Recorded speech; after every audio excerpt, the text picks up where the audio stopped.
Una mañana preciosa de sol radiante en mi país, me puse a mirar los campos, cerros, arroyos y el cielo azul. En medio de la floresta tiene un ranchito de ensoñación, una primorosa niña tejiendo un manto de ñandutí. Una primorosa niña tejiendo un manto de ñandutí. Mi Paraguay, tierra de dulce guaraní, del tereré y del chipá, en esta tierra bendecida por tu paz, está el mensaje de la raza guaraní.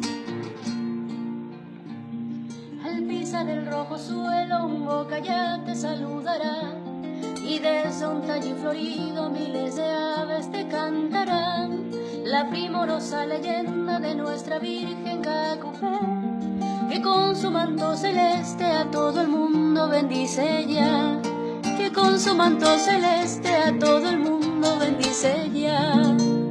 Mi Paraguay, tierra de dulce guaraní, del tereré y del chipá, en esta tierra bendecida por tu paz, está el mensaje de la raza guaraní.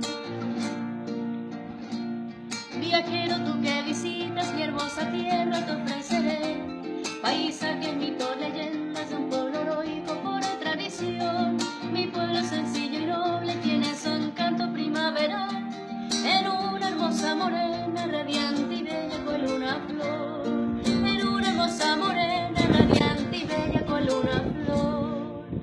Mi Paraguay, tierra de dulce guaraní, del tereré y del chipá, en esta tierra bendecida por tu paz,